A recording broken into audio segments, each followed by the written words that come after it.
Welcome everyone, welcome to this new edition of our interviews. We have amazing coaches joining me in this journey, and today our special guest is Michelle Troxell. Welcome Michelle, thank you so much for joining me today. Thank you for having me. Michelle is the founder and CEO of Awaken Life Abundant Coaching, where she guides women to awaken the divine creator and healer within, have the freedom to reclaim their limitless potential, become the healer they have been searching for. Michelle believes there is an untapped potential in the world. Far too many women keep their real selves hidden from the world due to past traumas or chronic health challenges. And when they let the real person be seen, they are free to achieve all they are meant to be and have abundance in all areas of their lives and live fearlessly. Michelle utilizes both her personal and professional experience as a nurse and mentor in developing her model of coaching using evidence-based tools of holistic wellness, energy healing, cognitive behavioral therapy, NLP, hypnosis, nutrition, and exercise to guide women on their path to freedom, wellness, and abundance. Welcome, Michelle. This is an impressive bio, and I see that you have so many areas of expertise. This is impressive. Thank you so much for having me. Am I muted? No, I'm not. No, you're good. Thank you so much. I am very excited to be here. And my bio may sound impressive, but it's really just the tip of the iceberg. Basically, how I got into this work is, as far back as I can remember, I feel like something is different. I don't speak. My parents call me special, and I end up spending my entire elementary school in speech and other therapies.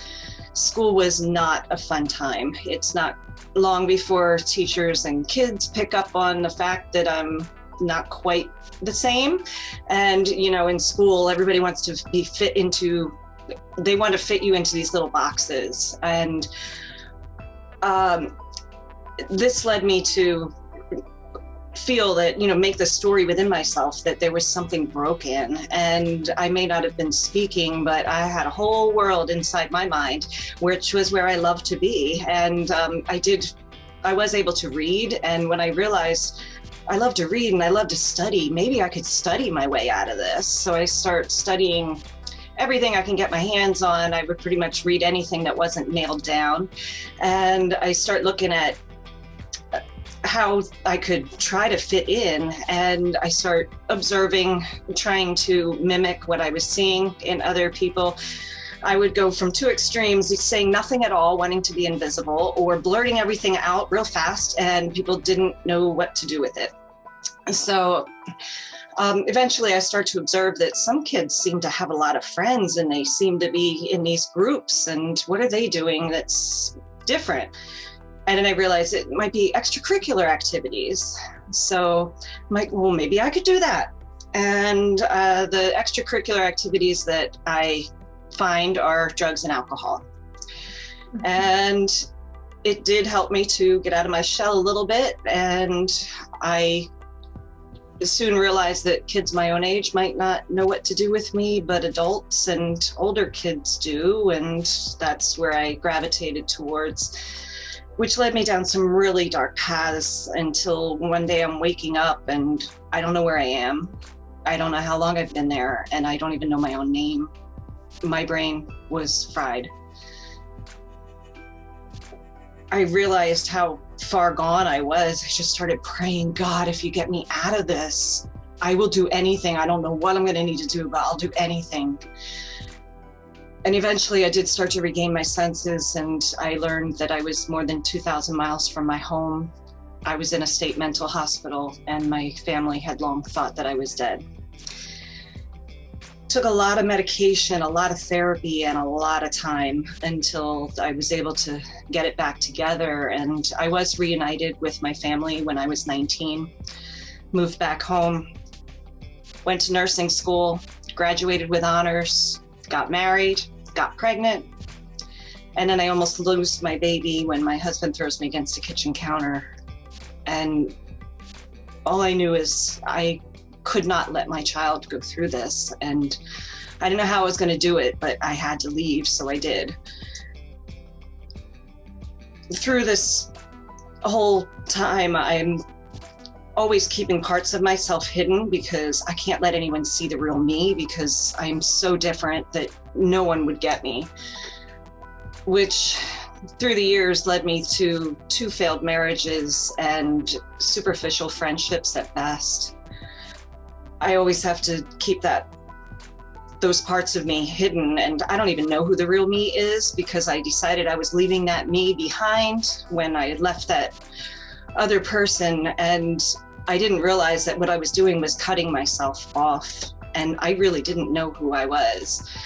And fast forward a few years, I'm practicing nursing in several specialty areas, and I'm offered a job where I'll get to connect with clients on a deep level, be able to connect with them one-on-one wherever they are in their lives at this moment. So as I'm practicing and nursing several specialty areas, I always feel like I'm playing a part. I don't know how I got to this point, and I just feel like, and the running joke was, I'm not a real nurse, I just play one on TV. And that's how I feel. I am just moving through my life playing a part. And I know my lines, I know where I'm supposed to be, I know my cues, but I'm not a real person.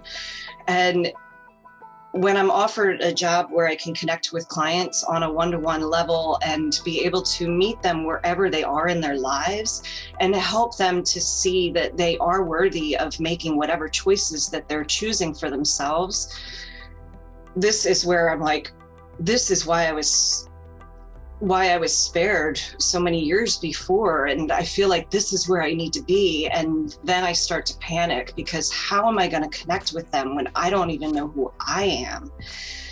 And I knew that I was going to need to go through background checks, and I was so scared because I didn't know what could be there, because I really didn't have much memories of that time, but I had suspicions that there could be something. So I quick wrote a statement. From the age of 12 to 19, I had a problem with drugs and alcohol, and I'm not sure if there might be things that come up on a background check, but just so you know, I haven't had any problems since then, and I have been free from drugs and alcohol since 19. And I turned that in.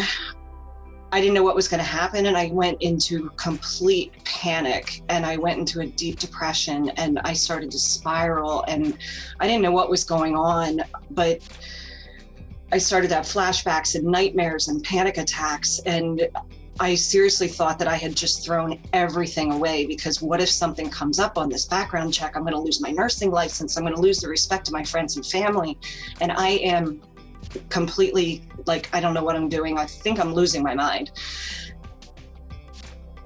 When I realized that I can't live like this anymore. I don't even know who I am, and I can't continue in this way. And especially if I really want to do this job, I need to be able to connect with people. I need to connect with myself. So that's what I did. I realized I needed a therapist. I didn't know at the time, but I was dealing with PTSD. And through working with a therapist, and then I got a coach, and all of a sudden this like light bulb goes off, and I'm like, oh my goodness, this is where I was supposed to be. I needed to go through that nightmare of like finally waking up to knowing that I needed to deal with this. So I did. I healed myself first. And then through my therapist, who recommended getting a coach, I realized, wait a minute, I could connect with people one-on-one in my nursing career, and I could make my little differences here and there, but I could really connect with people if I could own my story and then be able to share it with others, and to be able to give them hope and really be able to connect on that deep level. And so that was what I did. And that was how my coaching business got started. So that's me in a nutshell, a little big nutshell, but. Thank you, Michelle. Thank you so much. And thank you for making yourself vulnerable. I believe you are really brave, and everything you went through, it's absolutely incredible. And this inspires many people. We need to put your story out there because I believe that there are so many people out there who are depressed, who are stuck in their life, who don't believe in themselves, who maybe feel different as you did, and they need help. They need a way out. And I would like to thank you once again. And I'm honored to have you here with me. I am impressed and touched by your story. Thank you. I would like to ask you, what can those who are listening to us do in those cases where they feel stuck, where they don't believe in themselves, they feel different? Is there any technique they could apply? Because you are the example that it is possible. You are a role model for us. So is there a technique that they can apply right away? Absolutely. I believe what's stopping people from fully being in their lives is the feeling that they need to be different than what they are, and basically looking outside of themselves for the answers. The answers are not out there. The answers are already within, and you do have everything within you to make any change.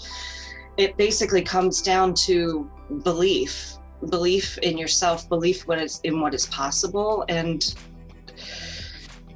being fully connected to who you are, the good, the bad, and the ugly, which we all have within us. Absolutely.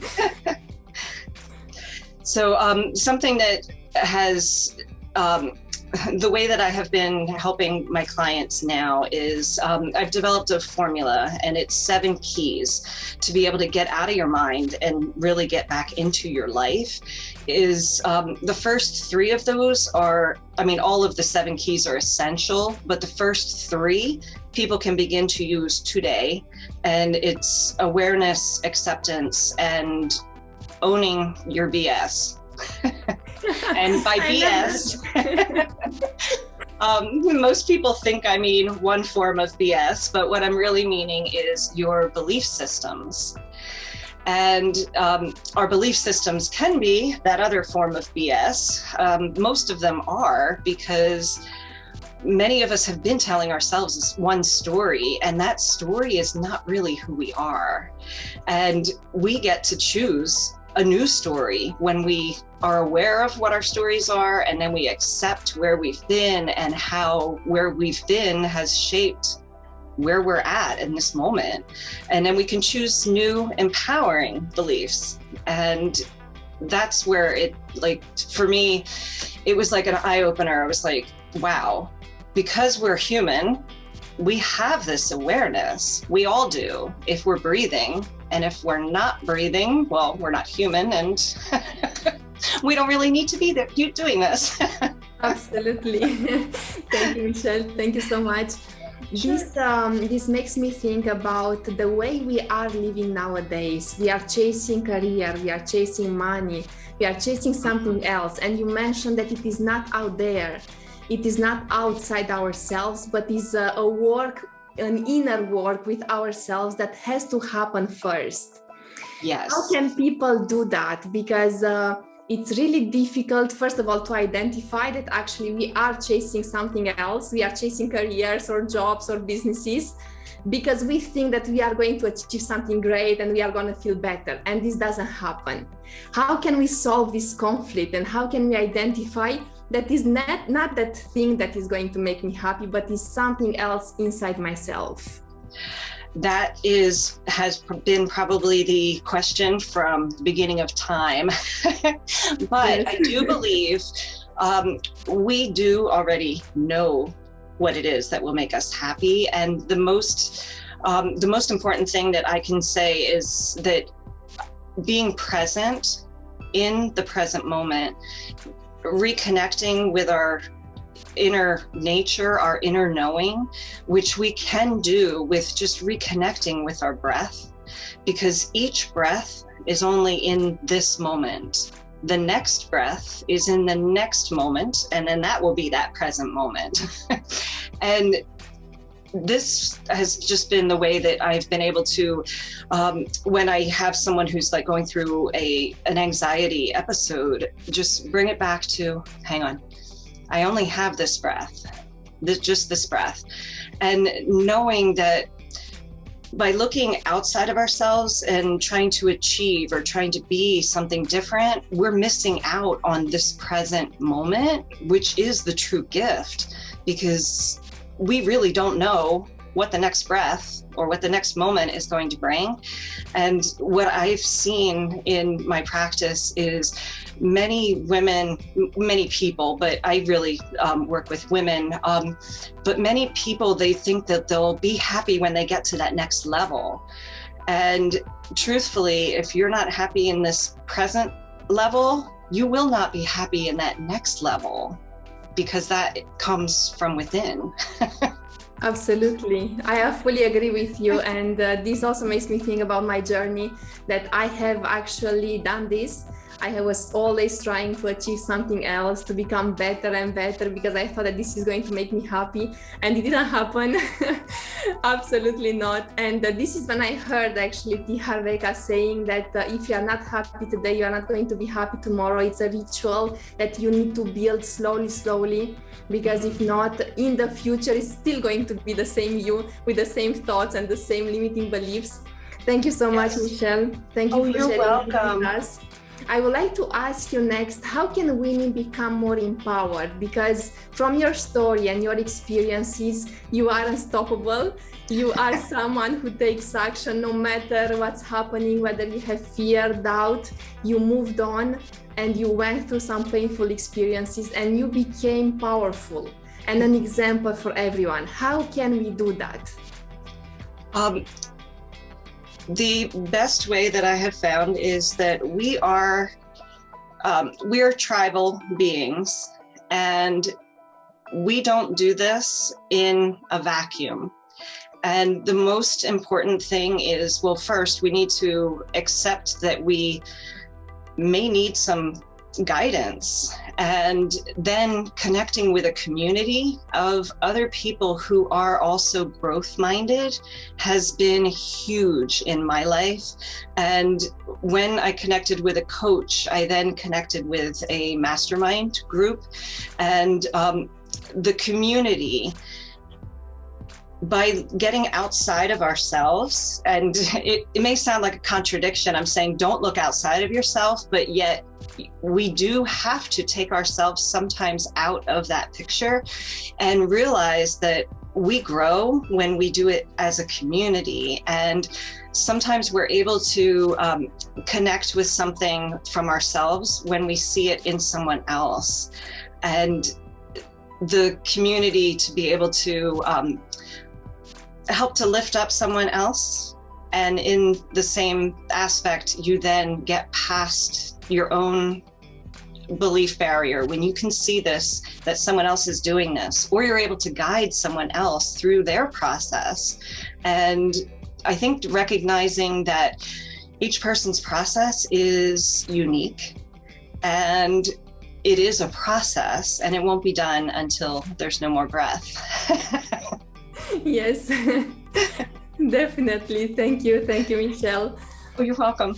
I believe that everyone is inspired right now by you and by your words and your actions, I would dare to say, because you have been through incredible experiences and you are talking out of experience. And this is something that I really appreciate when I see people that they are not just reading from a book, but they actually lived it. Thank you so much once again. I would like to ask you a difficult question maybe.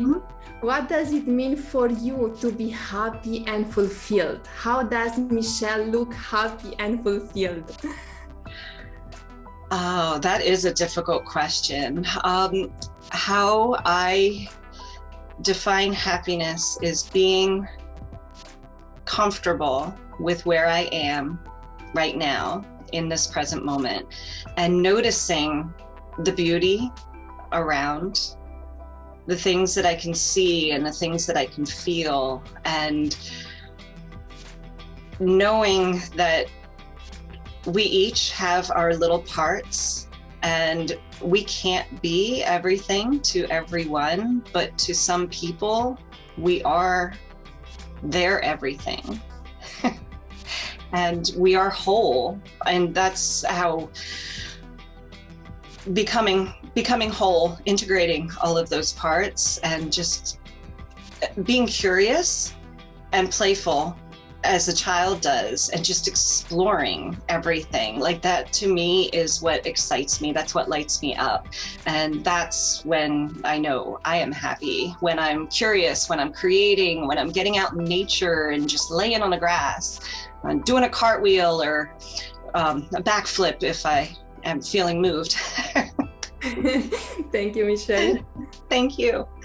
It's in the small things also from what you are saying is every single moment can be a blessing, and we sometimes forget about it. Thank you for sharing this with us, and thank you for being with me. I would like to close this interview by asking you, who are you serving and how can people contact you if they want to work with you? Thank you. Well, I am serving women and girls, and someone who may feel like they're holding back parts of themselves, or feels like they're playing small, or maybe feeling like they're just playing a role, but it's not quite them. That's who I serve. People who may be dealing with mental health challenges, or have had some trauma in their lives. Professionals who feel like they're self-sabotaging, which often happens when we're not feeling like we're meant to be in that role.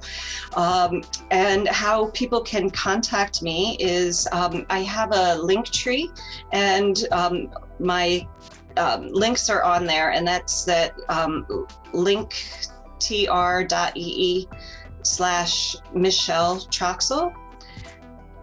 Or at Instagram, and that's at Michelle Troxell 2020, or at Facebook, and that's facebook.com/lifeabundant2020.